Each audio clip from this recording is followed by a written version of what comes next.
माझ्या वडिलांची मिरासी गा देवा. माझ्या वडिलांची मिरासी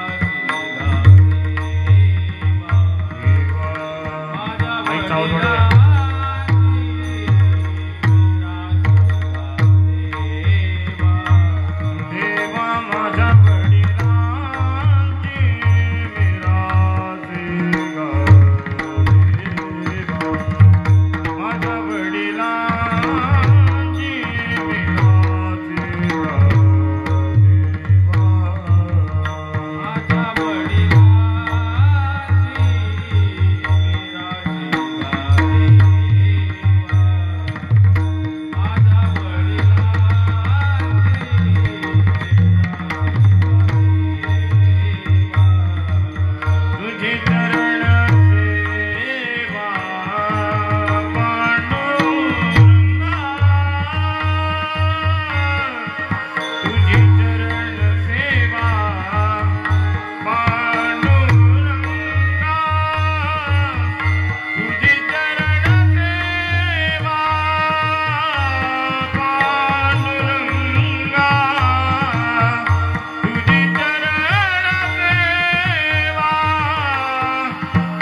माझ्या वडिलाची मिरासी गा देवा, तुझी चरण सेवा पांडुरंगा, उपवास पारणे राखिला गारवंता, केला भोगवटा आम्हाला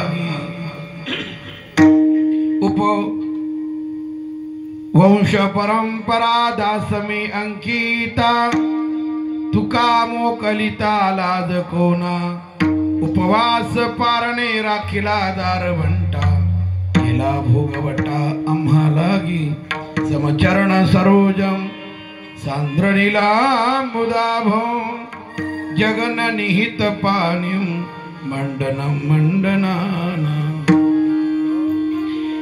तरुण तुलसी माला कंधरं कंजनेत्रं सदय धवलासो,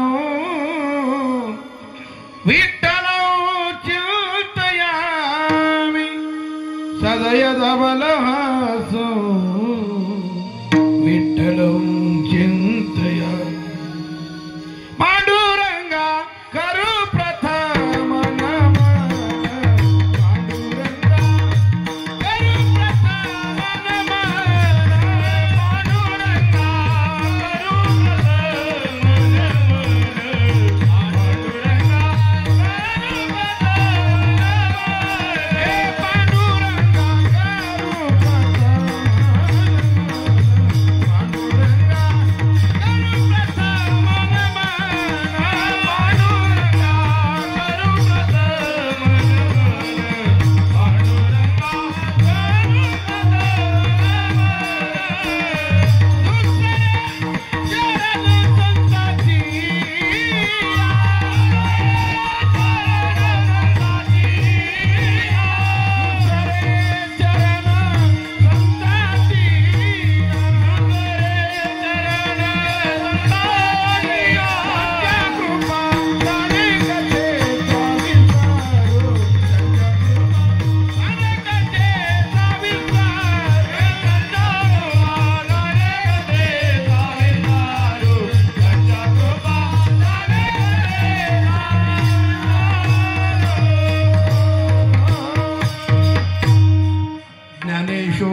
भगवान हरः सोपानो भगवान ब्रह्मा मुक्ताख्या ब्रह्मचित्कला दयांचे केलिया स्मरण होय सकळ विद्यांचे अधिकरण तेची बंधू श्रीचरण श्री गुरूंचे ते नमस्कारोनी आता अभिनव वाग विलासिनी जे चातुर्यार्थ कला कामिनी ते स्त्री शारदा विश्वमोहिनी नमस्कारिले मिया नमो सद्गुरु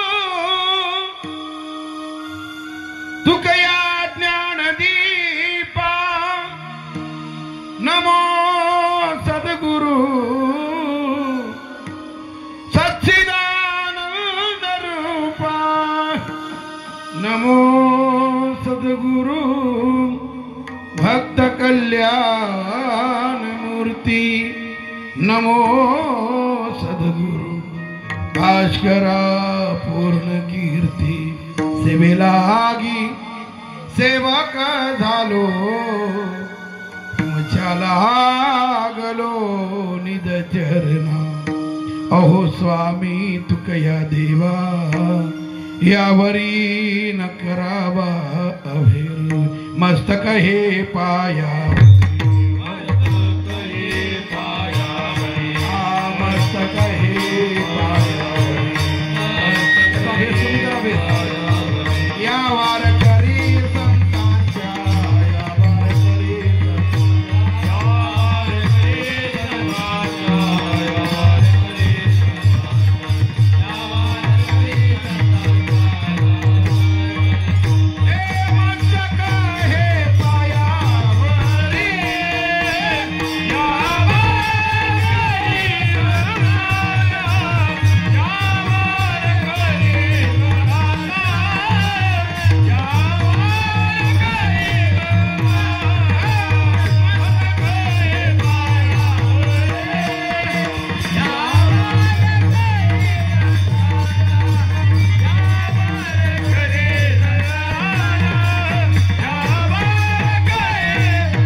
संतांच्या माझ्या वडिलाची मिरासी गा देवा तुझी चरण सेवा पांडुरंगा उपवास पारणे राखिला दार भंटा केला भोगवटा आम्हालागी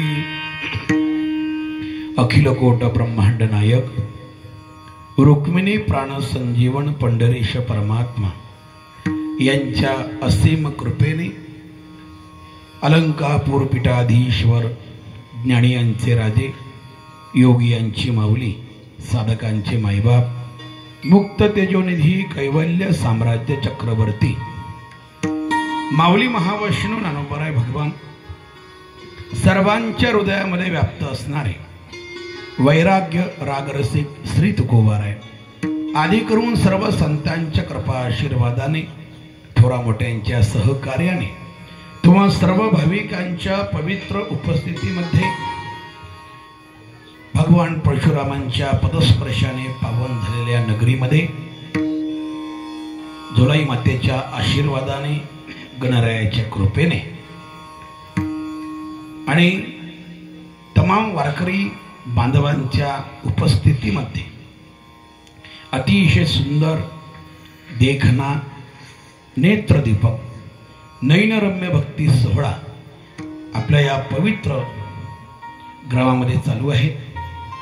त्या निमित्ताने उपस्थित सर्व माता भगिनी पुरुष वर्ग तरुण बांधव दर्दी गर्दी शिस्त शांतता आणि या सर्वांच्या एकत्रीकरणाने कार्यक्रमाला लाभलेलं हे सौंदर्य उपस्थित सर्व गायनाचार्य मृदंगाचार्य टाळकरी मंडळी या सर्वांच्या चरणी विनम्र अभिवादन करतोय।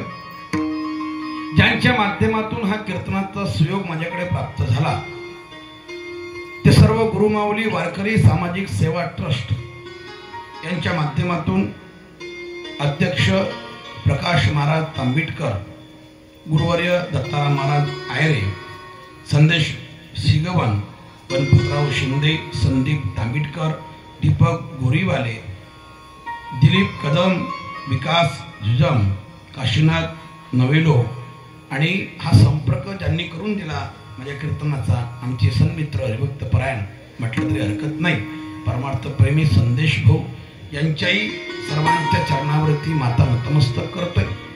आपल्या विशुद्ध आणि निर्मळ अंतःकरणामध्ये भगवंताच्या भक्तीचा उदय होण्याकरिता, या भारत देशाला पुन्हा वैभवाचे दिवस दाखवण्याकरता आदरणीय गुरुवर्य महाराज समोर बसलेले आहेत. त्यांच्या चरणी मी विनम्र अभिवादन करतोय. भगवान महाराज यांच्या चरणी मी नतमस्तक होतो, सर्वांना धन्यवाद देतो. या भारत देशाला पुन्हा वैभवाचे दिवस दाखवण्याकरिता, या मातीला धन्यता प्राप्त होण्याकरिता, आपली कुटुंब व्यवस्था पुन्हा एक रस होण्याकरिता आणि आपल्या आत्मउन्नतीचा पथ साकारण्याकरिता आपण सर्वजण मोठ्या आदराने, निष्ठेने आणि श्रद्धेने या धर्ममंडपात उपस्थित आहात. उपस्थित सर्व भाविकांच्या चरणारविंदी साष्टांग विनम्र अभिवादन करून चिंतना करता सुरुवात करूया. विठ्ठल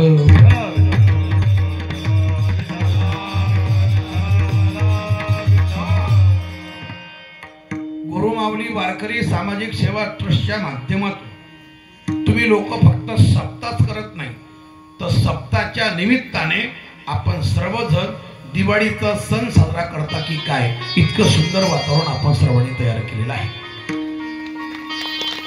त्याबद्दल सर्व तरुण मंडळाचे, सर्व भावी भक्तांचे मनापासून तुम्हाला धन्यवाद, तुमचे आभार. या अभंगामधून जगद्गुरु तुकोबार आहे. आपल्या अंतःकरणामध्ये काही आकांक्षा, अपेक्षा, इच्छा रुक्मिणी प्राण संजीवन पंढरीश परमात्मा यांच्या समोर प्रकट करत आहे. एखादा सामान्य मनुष्य जेव्हा भक्ती करत असतो आणि एखादा संत महात्मा जेव्हा भक्ती करत असतो, तेव्हा दोघांच्या भक्तीमध्ये फार मोठं अंतर असतं, फार मोठा डिफरन्स असतो. सामान्य मनुष्य भगवंताची भक्ती करतो ते सकामतेच्या भावनातून, त्याच्या अंतःकरणामध्ये संसारामधल्या अनेक आकांक्षा, इच्छा, अपेक्षा ह्या दडलेल्या असतात. त्या भक्ती करण्या पाठीमागे त्याच्या पाठीमागचा उद्देश त्याचा वेगळा असतो. त्याच्या अंतःकरणातल्या भावना हे प्रापंचिक स्वरूपाच्या असतात, सांसारिक स्वरूपाच्या असतात. परंतु एखादा संत महात्मा जेव्हा भगवंताची भक्ती करताना दिसतो आम्हाला, तेव्हा त्या संत महात्म्याच्या अंतःकरणामध्ये प्रापंचिक काही इच्छा नसतात, त्याच्या अंतःकरणामध्ये ज्या इच्छा असतात त्या परमार्थ स्वरूपाच्या असतात. आणि परमार्थामध्ये बहिरंगाला किंमत नाही आहे, परमार्थामध्ये ही अंतरंगाला किंमत आहे. आपण श्रीमंत आहात, पाहण्याकरता अतिशय सुंदर आहात, देखणे आहात, एज्युकेटेड आहात, उच्च शिक्षित आहात, पुण्या पदावर आहात, या सगळ्या गोष्टीचा विचार भगवान परमात्मा परमार्थात करत नसतो. भगवान परमात्मा जे पाहतो ते तुमच्या अंतःकरणातल्या भावना, त्याच्या भक्तीबद्दल किती स्वच्छ, निकळ, निथळ, प्रांजळ आणि पवित्र आहे हे तो पाहत असतो. त्याला तुमच्या बहिरंगाला काही घेणं नाही आहे की व्यादशाही चरणम ध्रुवश्य वयो विद्या गजेंद्रश्य का जातीर विदुरश्य यादवपते रुग्रश्य किम पौरुषम कुब्जा याह कमनीय रूपमधिकम किम तत्सुदाम्नो धनम भक्त्या तुष्यति केवलम नशगुणैर भक्ती प्रियो माधवः. सुभाषितकाराने भागवतामधल्या सगळ्या भक्तांची यादी सांगितली की ज्या ज्या भक्तांना भगवंतांनी भेट दिली त्यांचा कोणाचाच बहिरंग पाहिला नाही. व्यादशाही चरण, व्यादाचं आचरण बघितलं नाही. ध्रुवश्याचे वय, ध्रुवबळाचं वय पाहिलं नाही. गजेंद्र नाम हत्ती, त्या हत्तीचा पशुपणा पाहिला नाही. विदुराची जात पाहिली नाही. कुब्जा याह कमय रूपमधिकम किम तत्सुदाम्नो धनम, कुब्जेचं रूप बघितलं नाही, सौंदर्य पाहिलं नाही आणि सुदामदेवाचं धन पाहिलं नाही. पाहिलं काय? त्या सर्व भक्तांच्या अंतःकरणामध्ये माझ्याबद्दलचा भक्तिभाव किती स्वच्छ आणि पवित्र आहे हे त्यांनी पाहिलं. भक्त्या तुष्यति केवलम नचगुणैर भक्ती प्रियो माधव.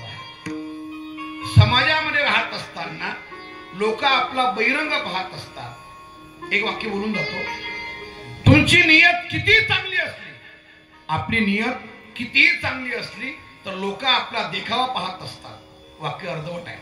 आपली नियत कितीही चांगली असली तर लोक आपला देखावा पाहत असतात आणि आपला देखावा कितीही चांगला असला तरी भगवान परमात्मा आपली नियत पाहत असतात.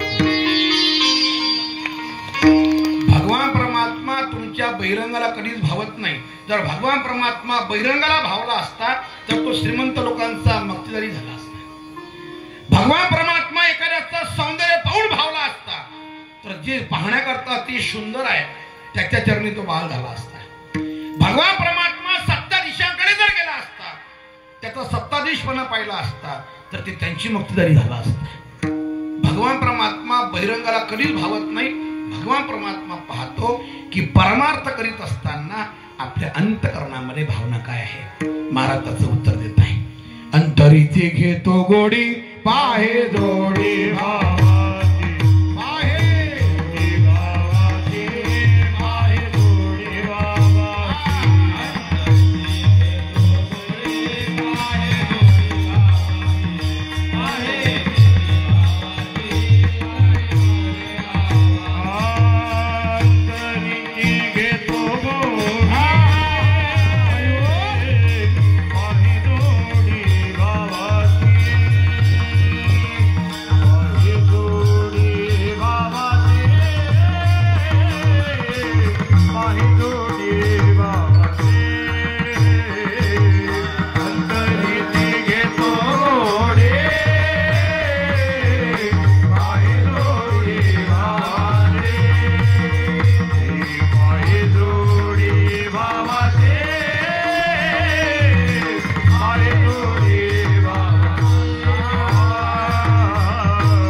भावाची भगवान परमात्मा अंतकरणातल्या भावनेला भावत असतो, बहिरंगाला नाही. वारकरी संप्रदायाचं तत्वज्ञान हे समाजामध्ये परिवर्तन करणारं तत्वज्ञान आहे. आपण एज्युकेटेड आहात, उच्च शिक्षित आहात, बहुश्रुत आहात म्हणून तुमच्या सर्वांच्या समोर एक धाडसानी वाक्य बोलण्याचा प्रयत्न करतो. जगाच्या पाठीवर जेवढंही तत्वज्ञान आहे त्या सर्व तत्वज्ञानाचा विचार करा, त्याचं निरीक्षण करा, परिशीलन करा, त्याचं ऑब्झर्वेशन करा. जगाच्या पाठीवर समाजामध्ये आत्मिक परिवर्तन होणारं तत्वज्ञान जगाच्या पाठीवर कुठेच भेटणार नाही तुम्हाला. जे तत्वज्ञान ऐकल्याच्या नंतर, जे तत्वज्ञान कानावरती पडल्याच्या नंतर मनुष्याच्या जीवनामध्ये आत्मिक परिवर्तन होईल, पूर्णतः मनुष्य चेंज होईल, पूर्णतः बदलून जाईल, असं त्याच्यामध्ये बदलाचं तंत्रज्ञान करणारं तत्वज्ञान या जगाच्या पाठीवर कुठेच नाही आहे. महाराष्ट्र शासनाचा नियम असा आहे की जिल्हा परिषद शाळेमध्ये, प्राथमिक शाळेमध्ये मुलांनी जो अभ्यासक्रम करायचा असतो त्या अभ्यासक्रम ठरवणारी एक मंडळ आहे, एक त्यांची एक यादी आहे. ते लोक पुण्यामध्ये राहतात आणि पुण्यामध्ये त्याचं शिक्षक मंडळ आहे आणि ते एकत्रित येऊन एज्युकेटेड लोक, उच्च शिक्षित लोक एकत्रित येतात आणि मुलांनी कोणता अभ्यास करावा हे ठरवण्याचं कार्य ते करत असतात. पण उच्च शिक्षित लोक एकत्र येऊनही त्यांनी जो अभ्यासक्रम ठरवला त्या अभ्यासक्रमाची काळमर्यादा 5 किंवा 10 वर्षाची असते. 5 किंवा 10 वर्षानंतर जो काही नियम आहे शासनाचा त्या नियमानुसार त्या अभ्यासक्रमाला बदलावं लागतं. जो अभ्यासक्रम जुन्या लोकांना होता तो आम्हाला नव्हता, जो आम्हाला होता तो हल्लीच्या मुलांना अजिबात नाही आणि जो हल्लीच्या मुलांना असेल भविष्यातल्या मुलांना तो नसणार आहे. काळाच्या ओघामध्ये तो सगळा अभ्यासक्रम बदलावा लागतो, भले तो किती चांगला असतो. अनेक उच्च शिक्षित लोक एकत्रित येऊन जो अभ्यासक्रम ठरवतात त्या ज्ञानाची मर्यादा फक्त 5 किंवा 10 वर्षाची. कल्पना करा, 750 वर्षाचा कालावधी जवळजवळ लोटला गेला तरीही माझ्या ज्ञानोबारायांच्या ज्ञानेश्वरी मधला कोणी एकही शब्द बदल करू शकत नाही. ही ताकद वारकरी संप्रदायाची. ते यावंच चंद्र दिवाकर, चंद्र सूर्य असेपर्यंत त्या तत्वज्ञानामध्ये बदल होणार नाही. काळाच्या ओघामध्ये अनेक तत्वज्ञान येतील, निघून जातील, अनेक विचारवंत येतील या महाराष्ट्राच्या मातीत आणि निघून जातील, पण ज्ञानोबा तुकोबारांच्या विचारांना धक्का लागणार नाही.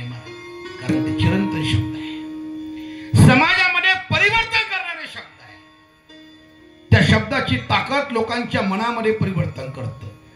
त्याला बदलाचं तंत्रज्ञान म्हणतात, बदलाचं तंत्रज्ञान. ते आपण सर्वांनी जोपासलं. संप्रदायाचं जीवन, या संप्रदायाच्या तत्वज्ञानामध्ये, ज्ञानोबा तुकोबारांच्या तत्वज्ञानामध्ये ज्यांनी आपलं जीवन झुकून दिलं ना, त्यांच्या जीवनात सोनं झालं. मला सोनं, आयुष्यात सोनं झालं. आणि जे लोक ज्ञानोबा तुकोबारांच्या शब्दापासून वंचित राहिले, त्यांच्या आयुष्याची मातीच झाली. मग ते सत्ताधीश असो का ते गर्भ श्रीमंत असो का कोणी असो, मातीच झाली. आयुष्यात सोनं झालं नाही. भलेही ज्ञानोबा तुकोबारांच्या शब्दाला स्पर्श करणारं जीवन भलेही प्रसिद्ध नसेल, भलेही तो सत्ताधीश नसेल, भलेही तो गर्भ श्रीमंत नसेल, पण खऱ्या अर्थाने त्यांच्याच आयुष्यात सोनं झालं, आपल्या जीवनाची माती झाली. काही परिवर्तन होऊ शकतं ज्ञानोबारांच्या शब्दांमध्ये. याचं महाराष्ट्राच्या मातीत घडलेलं ज्वलंत आणि जिवंत उदाहरण मी तुमच्या सर्वांच्या समोर सांगतोय. जीवाचं कान करू नये का. महाराष्ट्रामध्ये एक विदर्भ प्रांत आहे आणि त्या विदर्भ प्रांतामध्ये अमरावती नावाचा एक जिल्हा आहे. त्या अमरावती नावाच्या जिल्ह्यामधून एक मुलगा आळंदीला शिक्षणाकरता आला. त्याचं नाव आहे संतोष महाराज. शिक्षण पूर्ण झालं, त्याचं लग्न झालं. त्याच्या संसार वेलीवरती एक फूल उमललं. त्याला एक मुलगा झाला. नाव ठेवण्यात आलं त्याचं सोहम. संत ज्ञानेश्वर विद्यालय आळंदी देवाची या शाळेमध्ये तो शिक्षण घेतो पोरगा.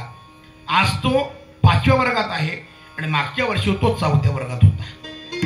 4थ्या वर्गात असताना त्या पोराने जी क्रांती केली ना महाराज, ती उल्लेखनीय आहे, वाक्यानाजोगी आहे. संबंध महाराष्ट्राने आणि वारकरी संप्रदायातील लोकांनी त्या पोराचा गौरव केला. ऐकून तुमच्या पायाखालची जमीन सरकून जाईल अशी क्रांती त्या पोरांनी केली. त्या पोराने 9033 ओव्याचा प्रबंध अर्थात संबंध ज्ञानेश्वरी आणि 700 श्लोकाची गीता त्या 9 ते 10 वर्षाच्या चिमुकल्या पोराने मुखोद्गत केली. स्वानंद सुकणीवासी सद्गुरु जोग महाराज वारकरी शिक्षण संस्थेतील सर्व गुरुवर्यांनी प्रातस्मरणीय शांती ब्रह्म मारुती बाबा कुरेकर यांच्या समोर त्याची परीक्षा झाली. त्या पोराला जेवढे प्रश्न विचारले त्या सगळ्या प्रश्नांची उत्तरं त्यांनी बिनचूक दिली. सोशल मीडिया त्या ठिकाणी कॅमेरे घेऊन आली. त्याच्या घरी गेली. त्याच्या आईला पहिला प्रश्न केला, आई साहेब, आमच्या आयुष्यामध्ये आम्ही आतापर्यंत मोठमोठी माणसं पाहिली, बुद्धिवान लोक पाहिली, एज्युकेटेड लोक पाहिली, उच्च विद्या विभूषित लोक पाहिली, पण एवढ्या लहान वयामध्ये ज्ञानेश्वरी गीता पाठ करणारा पोरगा आमच्या आयुष्यात पहिल्यांदा पाहिला. कळू द्या सगळ्या महाराष्ट्राला हे घडण्यापाठीमागचं रहस्य काय. न भूतो न भविष्य की असा प्रकार तुमच्या घरी घडला. भविष्यात कोणी असं करू शकणार नाही. एवढ्या लहान वयामध्ये ज्ञानेश्वरी गीता पाठ करणारा मुलगा आजपर्यंत जन्माला आला नाही. हे घडलं कसं सांगा मला. त्या सोहम नावाचा जो मुलगा आहे त्याच्या आईने जे उत्तर दिलं ते अतिशय महत्वाचं, फारच गोड. सगळे चिपळूणकर तुम्ही मंडळी आहात, हे उत्तर आपल्या सोबत घेऊन जा. विशेषतः माता भगिनींनी ते उत्तर आपल्या हृदय पटलावरती कोरून घ्यावं. इतकं सुंदर गोड बोलली ती बाई. त्या बाईने सांगितलं की माझा चिमुकला मुलगा 9 ते 10 वर्षाचा जर ज्ञानेश्वरी गीता पाठ करत असेल याच्यामध्ये माझं श्रेय काहीच नाही आहे. पण एक गोष्ट मी तुम्हाला आवर्जून सांगते की हा मुलगा माझ्या पोटामध्ये जेव्हा होता ना, गर्भामध्ये जेव्हा होता, तेव्हा 9 महिने 9 दिवस मी फक्त एकच काम केलं, ज्ञानोबारांच्या ज्ञानेश्वरीचे 108 पारायण केली. परिणाम माझ्या पोटी असा हिरा जन्माला. हे काल्पनिक नाहीये, हे कोणत्या पुराणामधली गोष्ट नाहीये, वास्तव घडलेली घटना. युट्यूबवरती आपण सर्च करू शकता, त्या पोराचं नाव टाकून. काही ज्ञानोबारांच्या शब्दात ताकद आहे. गर्भवती स्त्रीने मुलगा सात्विक जन्माला घालायचा असेल तर काय करावं याचं ज्वलंत आणि जिवंत उदाहरण त्या पोराची आईचं आहे. कुठेही चांगले मुलं जन्माला येत नसतात.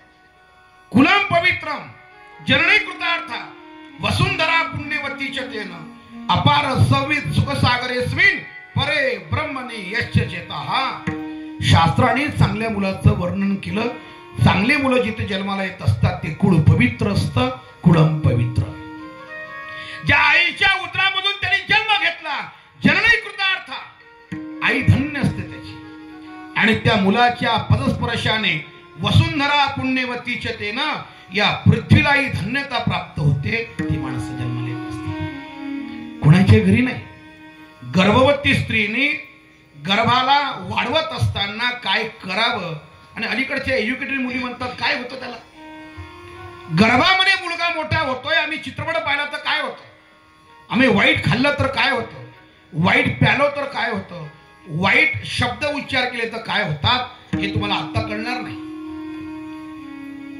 जरी हे आता कळणार नाही तरी तो मुलगा जेव्हा 20 वर्षाचा होईल आणि मुलगी जेव्हा 20 वर्षाची होईल, त्या मुलाचं किंवा त्या मुलीचं वर्तन अतिशय गलिच्छ, अतिशय घाण असेल, त्याच्या वागण्याने, त्या मुलीच्या वागण्याने आईवडिलाची मान समाजात खाली जाईल.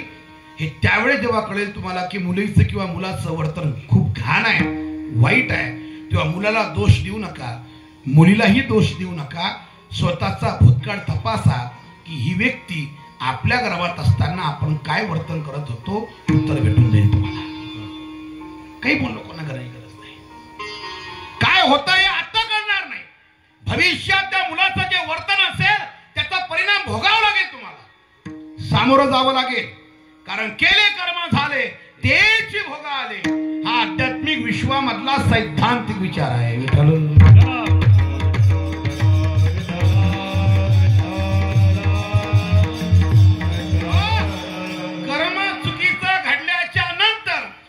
परिणाम, त्याचा परिपाक आज ना उद्या भोगावाच लागतो, त्याची सुटका कोणाचीच होत नाही. साक्षात भगवंतांनी सृष्टी निर्माण केली, त्या भगवान कृष्णाला देखील आपल्या नियमाला बाद करता आला नाही.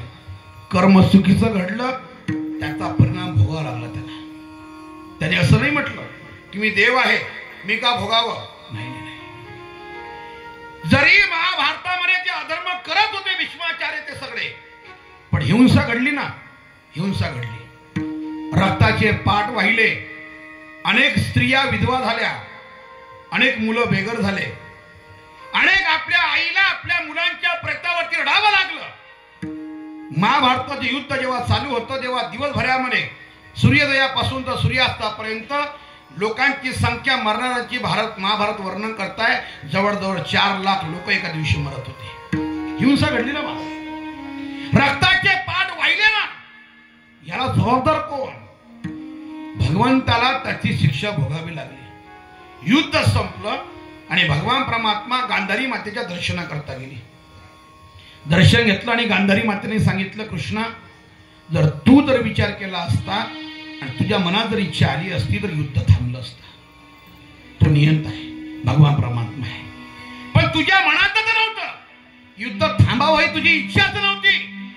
माझ्या 100 पोरांचं मरण पाहावं लागलं मला, आणि आमच्या डोळ्या देखत माझ्या 100 पोरांचा प्रेत यात्रा मला पाहावं लागली. कृष्णा, ज्याप्रमाणे माझ्या कुळाचा सर्व नाश झाला तुझ्यामुळे, तू मात्र पांडवाची साथ देऊन या युद्धाला पुढे चालवलं, पण थांबवलं नाही. माझ्या 100 पोरांना पाहावं लागलं मरताना मला. जा, एका शिवभक्तिनीचा तुला शाप आहे. ज्याप्रमाणे माझ्या वंशाला मरताना मी पाहिलं, माझ्या वंशाचा विनाश पाहिला, तुला सुद्धा तुझ्या 56 कोटी यादवाचा विनाश पाहावा लागेल. हा शाप आहे माझा, गांधारीने दिलेला शाप आहे.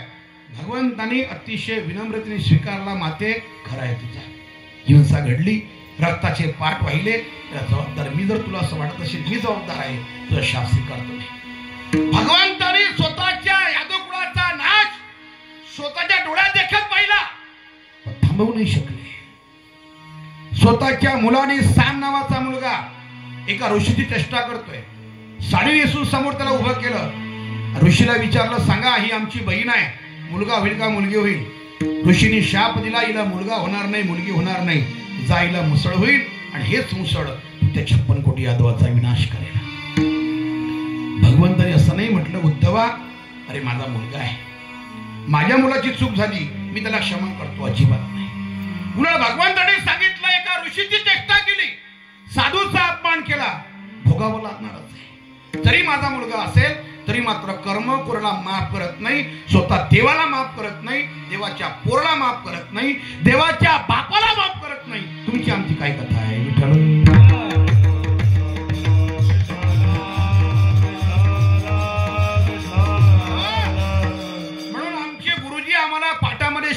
नेहमी म्हणायचे वैकुंठवासी विठ्ठल बाबा फुले की बुवा एखाद्या वेळेला देवाचं भजन नाही करता आलं तर हरकत नाही, पण आपल्या आयुष्यामध्ये पाप कर्म करताना एक नाही दोन नाही 1000 वेळा विचार करत जा, 1000 वेळा. का याचा परिणाम जेव्हा भोगण्याकरता समोर येईल तेव्हा किती खतरनाक परिणाम होईल, किती वाईट होईल. म्हणून कर्म तुम्ही केव्हाही करा, चुकीचं कर्म झाल्याच्या नंतर आज ना उद्या त्याचं प्रायश्चित्त भोगावं लागतं. चांगले मुलं जन्माला घालायचे असेल तर स्त्रीने आपल्या आयुष्यामध्ये गर्भवती असताना ज्ञानेश्वरी वाचावी, गाथा वाचावा, हरिपाठ वाचावा, भागवत वाचावं, रामायण वाचावं, छत्रपती शंभूराजे आणि छत्रपती शिवाजी महाराजांच्या कथानक भाग वाचावे, जेणेकरून जननी जने तो भक्त जने दाता या शूर नाही तो जननी बांज भली क्यों खोते हो. कबीर महाराज बोलतायत जर तुम्हाला जन्म द्यायचा असेल एखाद्या मुलाला तर तो शूरवीर, दाता नाहीतर भक्त जन्माला घाला. या तिघातून जर तुम्हाला जन्म कोणाला द्यायचा इच्छा नसेल तर नाही तो जननी बांज भली क्यों खोते हो. आपल्या चेहऱ्याचं सौंदर्य नष्ट करू नका, कारण स्त्री प्रसूत झाली की तिला आपल्या चेहऱ्याचं सौंदर्य नष्ट करावं लागतं. कबीर महाराज बोलताय विनाकारण सौंदर्य नष्ट करू नका, तुम्ही तशाला तरी चालेल पण देशाचं भलं होईल असा मुलगा जन्माला घालायचा. आणि ते मुलगा जन्माला घालणं फक्त आई वडिलांच्याच हातात आहे, दुसऱ्या कोणाच्याच नाही. शास्त्राच्या म्हणण्याप्रमाणे आई वडील जर गर्भाची धारणा करेल तर मुलगा चांगला जन्माला येईल, वाईट जन्माला येणार नाही. पण शरीराच्या चोचले पूर्ण करण्याकरता जर तो आपल्या कुटुंबाची व्यवस्था करत असेल तर मुलगा मात्र वाईट जन्माला येईल. वेळ जर सांभाळली नाही गर्भधारणेची तर पुढे परिणाम भोगावा लागतो. भागवतामधलं सुंदर असं उदाहरण आहे कश्यप आणि दितीचं उदाहरण.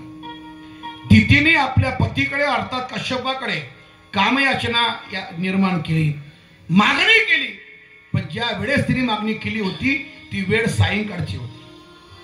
आणि सायंकाळच्या वेळेमध्ये माणसाने 4 गोष्टी करू नये असं शास्त्रवचन आहे. एक, सायंकाळच्या वेळेमध्ये संध्याकाळच्या वेळेमध्ये मनुष्याने झोप घेऊ नये, निद्रा घेऊ नये.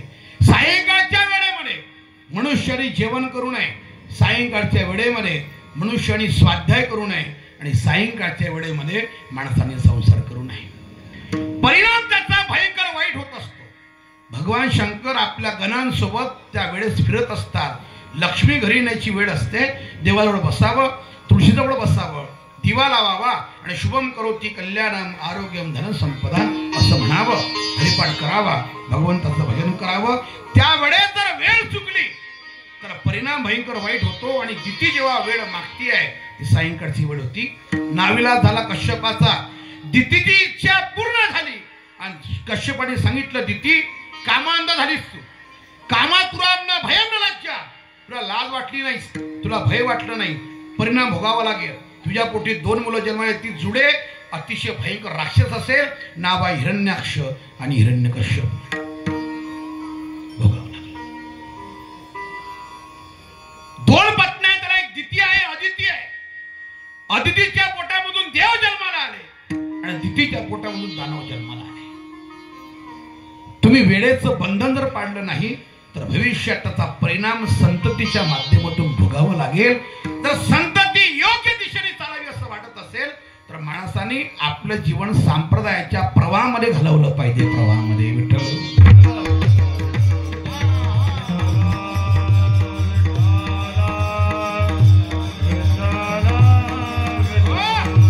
म्हणून भक्ती करत असताना आपल्या अंतःकरणामधलं परिवर्तन असावं, भावना स्वच्छ असाव्या, पवित्र असाव्या.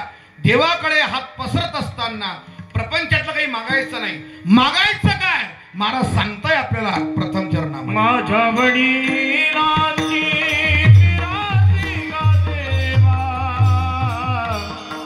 माझ्या वडिलांची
एकदा उपस्थित गायनाचार्य, मृदंगाचार्य आणि टाळकरी मंडळी यांचं स्वागत करा जोरात जोरात.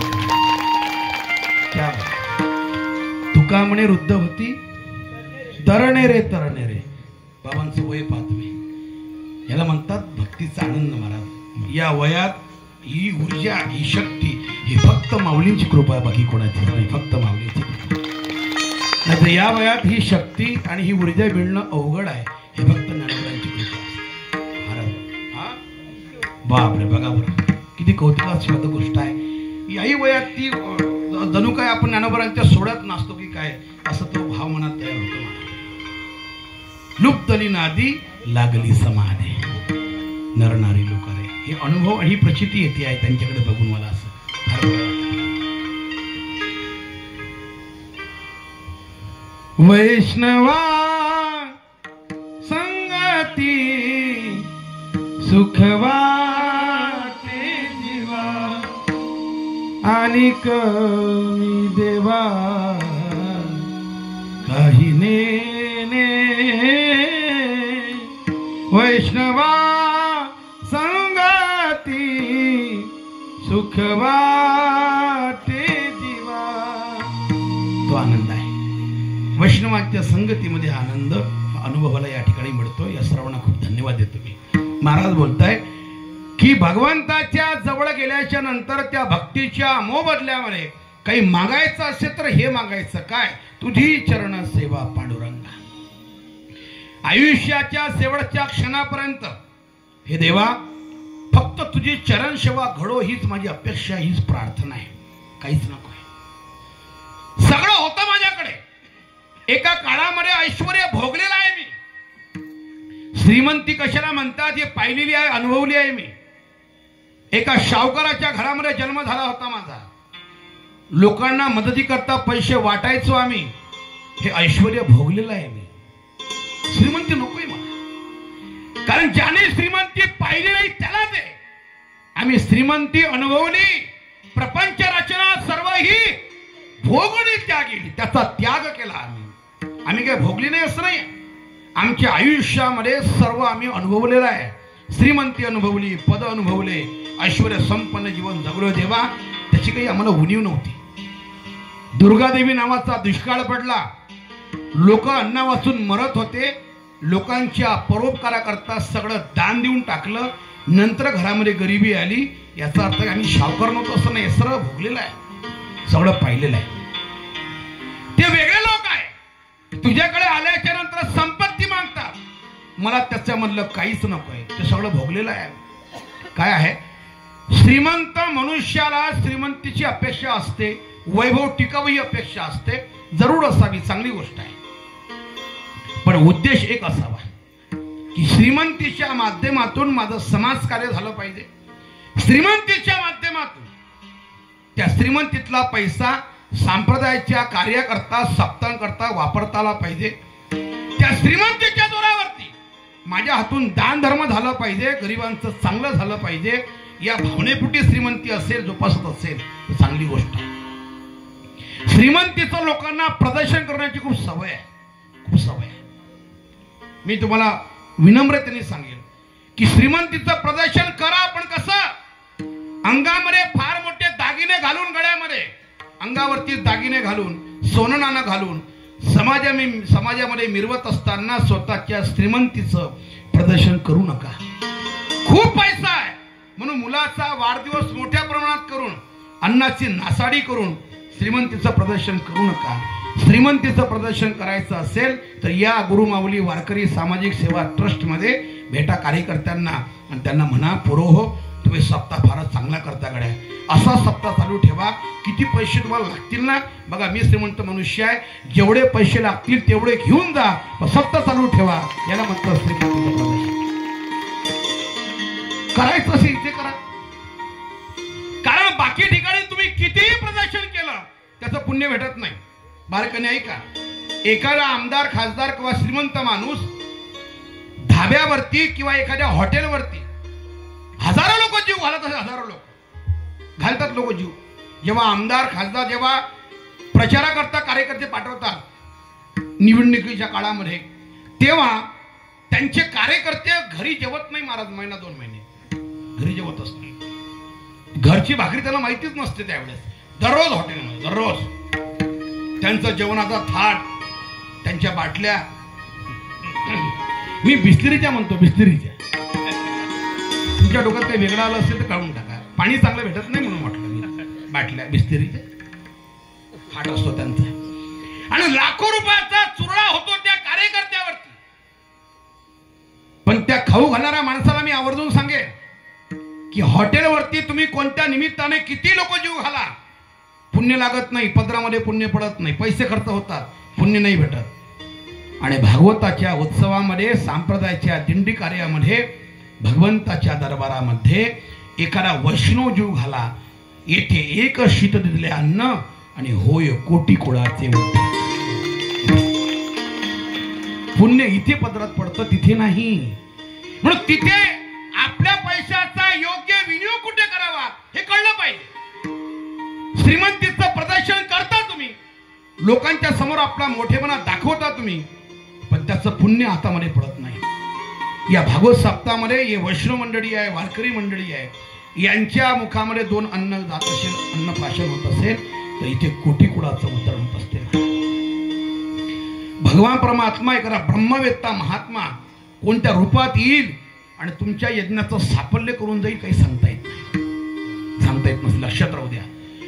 यज्ञ चालू असताना भगवान परमात्मा कोणत्या रूपात येतो, ब्रह्मवेत्ता महात्मा कोणत्या रूपात येतो कळत नाही माणसाला.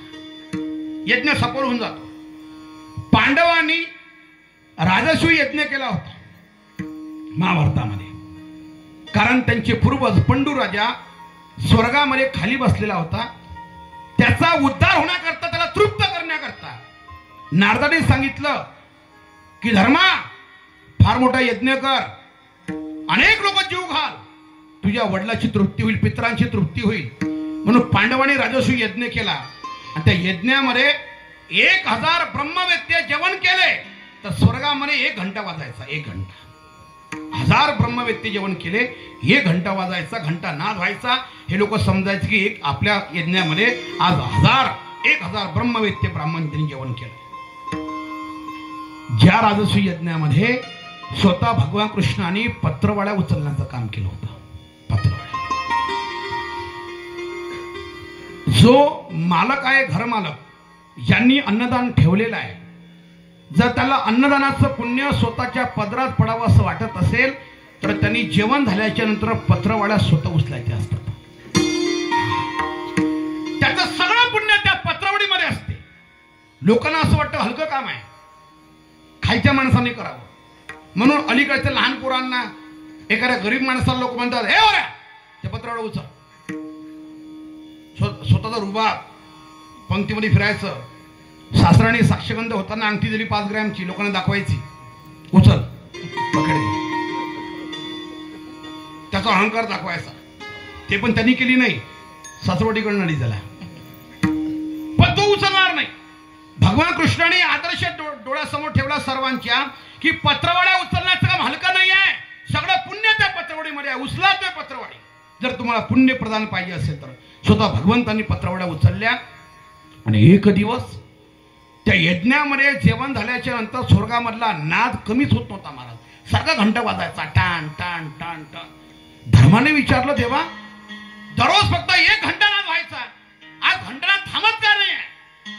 भगवंतांनी दुरून दाखवलं. तो बघ, शुकाचार्य भगवान पोपटाच्या रूपामध्ये आला आणि 1 भाताचं शीत खाल्लं, त्याचा नाद आहे बाबा. हे तुझा यज्ञ सफल झाला, पावन झाला तुझा यज्ञ, दरबार पावन झाला. कोणत्या रूपातील माझा देव, कोणत्या रूपातील संत महात्मा भोजन करून जरी काही सांगता येत नाही. यज्ञ पूर्ण होत असतो. म्हणून यज्ञ करायचा असतो. जिथे यज्ञ असतो भगवान परमात्मा, नारदा माझे भक्त गाती घेते, नारदा मी उभा देते. मी जाऊन त्या यज्ञामध्ये कोणत्या रूपात जातो, तिथला प्रसाद सेवन करतो. माझ्या भक्तांनी माझ्याकरता केलेला प्रसाद असतो. आपल्याला लक्षात येत नाही तो कोणत्या रूपातील. शुकाचार्य भगवान पोपटाच्या रूपामध्ये आले आणि 1 भाताचं शीत खाल्लं, 1 घंटाना थांबत नव्हता सगळा. ब्रह्मवेत्ता महापुरुष, ज्यांच्या स्वप्नातही विषय त्यांना स्पर्श करू शकत नाही, असं ज्वलंत आणि जिवंत वैराग्य शुकाचार्य भगवान एक शीत खाल्लं पांडवाच्या दारामध्ये राजसूय यज्ञामध्ये, ते 3 पिढ्या सलत होतं. 3 पिढ्या या पांडवाच्या उपकारातून उत्तीर्ण कसा हो बाबा मी? एक शीत खाल्लं यांच्या दरबारात, कसा उत्तीर्ण हो? तेव्हा 3 पिढ्याच्या नंतर राजा परीक्षितला शाप लागला शृंगी ऋषीचा, आणि तेव्हा त्याच्या उपकारामध्ये उत्तीर्ण होताना त्याला भागवत सांगून त्या एका शीतातून उत्तीर्ण झाले. शुकाचार्य कोणाकडे काय उपासना सांगता येत नाही. कोणता महान असा तत्ववेत्ता ब्राह्मण आणि महान भगवत भक्त आपल्या यज्ञामध्येही सांगता येत नाही. म्हणून यज्ञामध्ये कीर्तन झाल्याच्या नंतर किंवा नसताना अगोदर जेवढे भाविक आलेत ना, त्यांना महाप्रसाद ठेवण्याची ही प्रथा आहे. त्याचं कारण त्या लोकांच्या गर्दीमध्ये एखादा ब्रह्मवेत्ता महात्मा कोणत्या रूपात येईल, माझा भगवान परमात्मा कसा येईल आणि तुमचा प्रसाद सेवन करून सांगता येत नाही. म्हणून महाप्रसाद ठेवायचा असतो. इथे एका शीतदिल्ले अन्न होय कोटी कुळाचे उद्धरण, पैशाचा योग्य विनियोग कुठे करावा हे कळलं पाहिजे. महाराज आदेश देताय, उदास विचार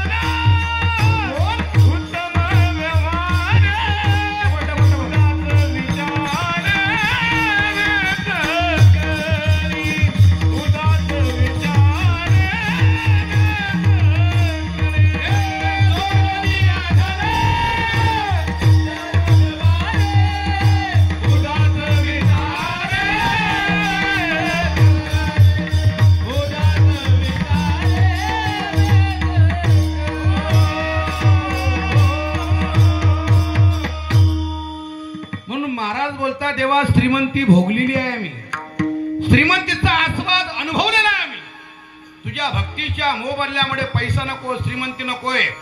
जी गरिबी आलेली आहे खूप चांगली आहे, फक्त तुझं भजन व्हावं, आयुष्याच्या शेवटच्या क्षणापर्यंत तुझी चरण सेवा घडावी एवढीच अपेक्षा आहे देवा.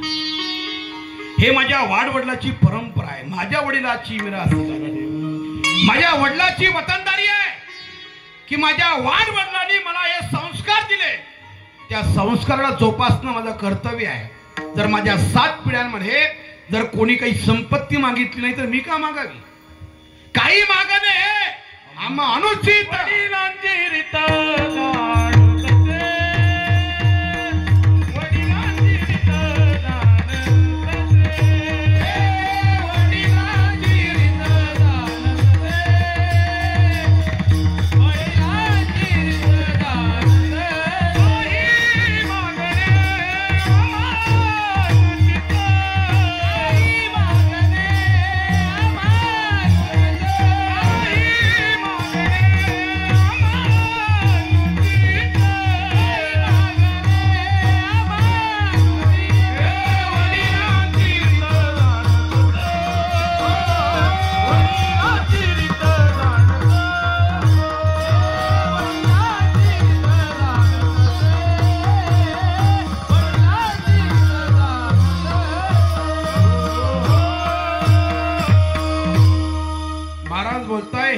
वाडवडिलाची परंपरा आहे. काही मागण हे आम्हा अनुचित वडिलांची रीत जाणत असो. मग महाराज तुम्ही माझ्याकडे नेहमी नेहमी काय येता? अपेक्षा काय आहे? परी आहे आवडी दर्शनाची, तुका म्हणे तुझी न लगे दसोडी, सुतडीचा सडाई तुझा अपेक्षा नाही देवा. अपेक्षा काय आहे? परी आहे आवडी दर्शनाची, तुझं दर्शन घडावं आणि आयुष्याच्या शेवटच्या क्षणापर्यंत फक्त तुझं भजन व्हावं, चरण सेवा घडावी या अपेक्षेने येतो देवा. बाकी अपेक्षा नाही. महात्म्याच्या जीवनामधला हा त्याग असतो दादांनो. त्या त्यागाचा परिपाक असतो की त्यांना संसारातल्या वस्तू मागण्याची इच्छा होत नाही, मागतात ते फक्त परमार्थ त्याग असतो. संतांचं जीवन ज्या तत्वज्ञानावरती उभं असतं ते तत्वज्ञान एकच आहे, त्याग आणि शांती. योग्याची संपदा त्याग आणि शांती आणि उभय लोकी कीर्ती सोहळा मान. महात्मा आपल्या जीवनामध्ये स्वतःला सिद्ध करतो आणि स्वतःचं संतत्व सिद्ध करतो. या 2 तत्वामुळे एक त्याग आणि दुसरी शांती. दोन तत्व जोपासण्यामध्ये आयुष्यातला प्रत्येक क्षण तो महात्मा खर्च करत असतो. म्हणून त्यांची कीर्ती अजरामर राहत असते. यावं चंद्र दिवाकर चंद्र सूर्यशेपर्यंत दोन तत्वाकडे आमचं जीवन प्रसिद्ध आहे. आम्ही समाजात फार प्रसिद्ध आहोत. तर याचा उत्तर असं आहे, जी माणसं प्रसिद्धी असतात ती माणसं भोगी असतात आणि जी माणसं त्यागी असतात ती सिद्ध असतात. प्रसिद्धीवाला माणूस कधी सिद्ध होण्याचा प्रयत्न नाही करत, कधीच नाही. तो प्रसिद्धीच्या गोतामध्ये इतका गुरफटलेला असतो. त्याच्या मागे पुढे समाज, त्याच्या कीर्तनाकरता अफाट समाज, त्याला दररोज त्याचा प्रवास, त्याला सिद्ध होण्याकरता त्याला वेळच मिळत नाही. तो विचारच करत नाही मला सिद्ध व्हायचं आहे. ज्याच्याकरता तो परमार्थात आलेला असतो ते सगळा विषय बाजूला ठेवून आणि प्रसिद्धीच्या झोतामध्ये गुंतलेला असतो आणि प्रसिद्धीची जोपासना करत करत आयुष्य संपून जातं, सिद्ध होण्याचं राहून जातं. सामाजिक उपक्रम राबवत असताना समाजाचं प्रेम फार अनुभवतो तो आणि समाजाची लोकॅलिटी, लोकेशना, वित्तेशना सर्व त्याला प्राप्त होतं. सिद्ध राहायचं राहून जातं, सिद्ध होण्याचं राहून जातं. आणि प्रसिद्धी कालावधी असते. त्याचा जास्त अभिनिवेश, त्याचा जास्त अहंकार करू नये माणसाने. एक काळ असतो प्रत्येकाचा, त्या काळानुसार माणसाची प्रसिद्धी चालत असते. आणि दुसरं वाक्य, एखादा गुण तुमच्याकडे असतो, श्रीमंती, पद, सौंदर्य, कला, ज्ञान, तत्वज्ञान. एखादा गुण तुमच्याकडे जेव्हा विशेष असतो, तो गुण आहे तोपर्यंत तुमची प्रसिद्धी असते. एकदा गुण थांबला की लोक तुमच्या डोळ्यात देखत तुमची प्रसिद्धी काढून घेत असतात. जास्त गुंतायचं नसते त्याच्यामध्ये. का? आपला परमार्थ बाजूला राहून जात असतो. तुमचा गुण आहे म्हणून लोक तुम्हाला विचारतात. उद्या तुमची व्याख्यानं बंद झाली, तुमचं पद रिक्त झालं, तुमचं श्रीमंतीचं वैभव कमी झालं, तुमचं सौंदर्य कमी झालं, तुमची कला कमी झाली की लोक तुमच्या डोळ्यात देखत तुमची प्रसिद्धी काढून घेतात, ठेवत नसतात. उदाहरण सांगू तुम्हाला. वारकरी संप्रदायामधलं फार मोठं उत्तुंग व्यक्तिमत्व जुन्या लोकांना माहिती असेल. वैकुंठवासी वेदांत वाचस्पती जगन्नाथ अण्णा पवार, नाशिक जिल्ह्यामध्ये. काय जीवन होतं महाराज. अहो, शब्दाचे झाड असे उभे करायचे लोकांच्या समोर. शब्दाच्या इमारती बांधण्यामध्ये प्रावीण्य होतं त्यांचं. प्रचंड शब्द कौशल्य, प्रचंड शब्द भांडार आणि प्रचंड मोठं शब्द प्रभुत्व. लोकांच्या मनावरती त्या माणसाने राज केलं. राज संप्रदायामध्ये कुठेही कीर्तन असू द्या त्या माणसाचं, लोक 2-2 तास अगोदर जाऊन जागा धरायचे, समोर बसायचे. अण्णांचं कीर्तन आहे, मला मन लावून ऐकायचं आहे, लोक जाऊन बसायचे. फक्त एक विनोद करतो थोडासा. त्यांचं नाव जगन्नाथ अण्णा पवार आणि माझं पंकज पवार. नावाचा फक्त आडनावाचा साम्यता आहे, पण भेद किती मोठा आहे. त्यांच्या कीर्तनाकरता लोक 2 तास अगोदर जाऊन जागा पकडायचे. आमचं कीर्तन शेवटची भैरवीची चाल होईपर्यंत एक एक एक एक माणूस येतो. आमचं भाग्य, आमचं ऐश्वर सोडून द्या, विषय सोडून द्या. एखाद्याचं प्राक्तन असते, एखादा वैभव असते, हा भाग वेगळा आहे. पण त्यांच्या कीर्तनाकरता लोक 2-2 तास अगोदर जागा घेऊन पकडायचे. हे ऐश्वर भोगलं त्या माणसाने. संप्रदायातला मान मरांता भोगला. अनेक सरस्वतीची उपासना करणारे अनेक लोक त्यांच्या पाठीवरती थाप टाकायचे. असं ऐश्वर भोगलं त्या माणसाने. एक आजार झाला, ऑपरेशन करावं लागलं. ऑपरेशन केलं, स्वरयंत्र काढलं त्यांच्या गळ्यामधून आणि कीर्तन प्रवचन बंद झाले. ज्या माणसाच्या पाठीमागे लाखो समाज फिरत होता, फोनावर फोन, आणि त्यांना तारीख घेण्याकरता 2-2 वर्ष लोक वेटिंगला राहत होते, त्याच अण्णांना जेव्हा आजार झाला, कीर्तन बंद पडली, व्याख्यानं बंद पडली, महाराष्ट्रातला कुत्रही त्यांना भेटण्याकरता जात नव्हता. संप्रदायाला इतिहास लक्षात राहू द्या. प्रसिद्धी तुमची जोपर्यंत तुमचा गुण आहे तोपर्यंत लोक तुम्हाला मानतात. एकदा तुमचा गुण कमी झाला की लोक तुम्हाला विचारत नसतात. त्याच्यात जास्त गुंतायचं नसते, थांबायचं नसते तिथे. आपण आपल्या ध्येयाकडे वाटचाल करायची असते. ज्याच्याकरता परमार्थात आलो, ते सिद्ध होण्याकरता आलो, ते नका राहू देऊ. ते सिद्ध होण्याकरता प्रवास करा. संत महात्मे सिद्ध होण्याकडे प्रवास करतात आणि सामाजिक लेवलचा त्याग करतात. लोकेशना, वित्तेशना, पुत्रेशना सगळ्या गोष्टीचा त्याग करतात. म्हणून ते संतत्वाला सिद्ध होतात. प्रसिद्धीच्या धोतामध्ये पडत नाहीत ते. आणि समाजाचं काय असतं महाराज, जे लोक वंदितात तेच निंदितात. जे लोक तुम्हाला वंदन करतात, चांगले बोलतात, ते तुमची निंदा करत असतात. समाजाचं जास्त प्रेम आहे असं काही समजून घ्यायचं नाही आहे. आम्हाला दररोज महाराष्ट्रामध्ये फिरण्याचा योग, लोक दररोज फोन करतात, महाराज कुठपर्यंत आलात, लवकर या, 97 कीर्तन आहे, 8 ते 10 आहे, 9 ते 11 आहे, टायमिंग सांगतात, लवकर या, जेवण करायचं आहे. त्या गावाला जाईपर्यंत आम्हाला 1756 फोन असतात दिवसभरामध्ये. पण कीर्तन संपून गेल्याच्या नंतर असा कार्यकर्ता कधीच फोन करत नाही, महाराज नेमकं घरीच गेला का वर गेला असा कोणी फोन करत. त्यांना काही घेणं नाही का, संपलं त्यांचं काम. काय असतं त्याच्यामध्ये, समाजाचं प्रेम खूप आहे बा असं मनात कधी बाळगायचं नसते.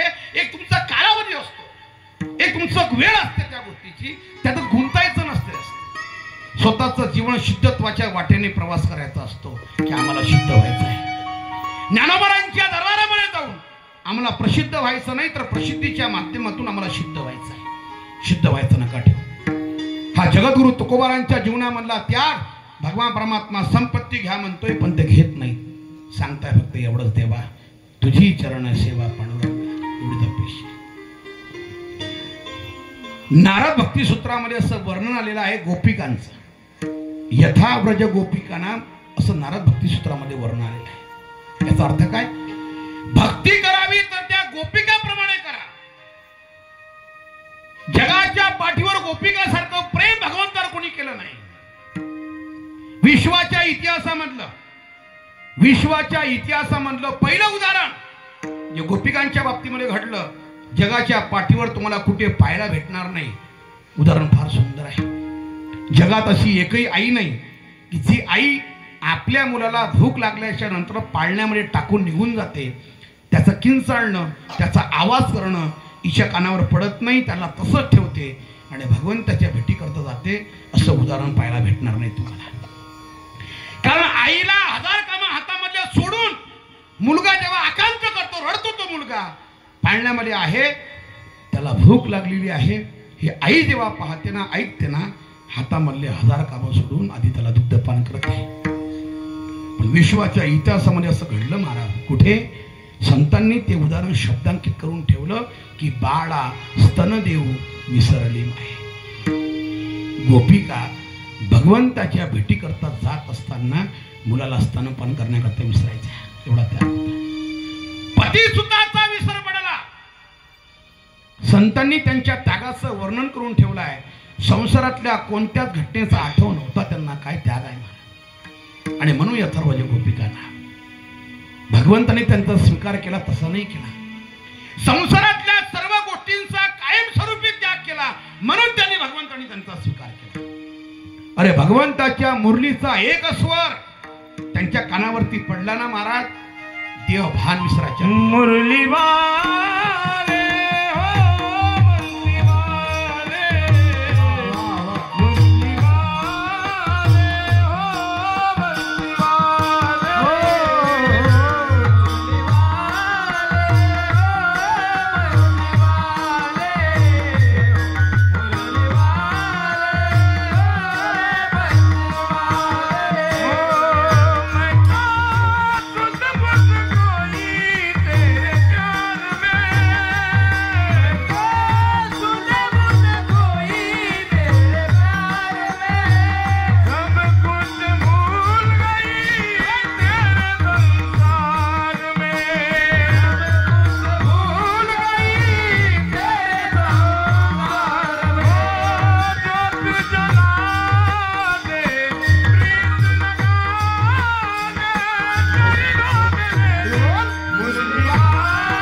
गोपियों के ग्वाले मुरली वाले ओ बंसी तुझ्या मुरलीचा ध्वनी. शब्दाचे भाव फार आहे. अकल्पित पडिला का विवळ झाले अंतकरणी मी घरधंदा विसरली आहारे सावळिया कैसी वाजवली मुरली आहारे सावळिया कैसी वाजवली मुरली आहारे सावळिया कैसी वाजवली मुरली आहारे सावळिया कैसी वाजवली मुरली मुरली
एका मुरलीचा स्वर कानावरती पडला ना महाराज, घरातल्या सगळ्या कामधंद्यांना विसर पडायचा हा त्याग आहे.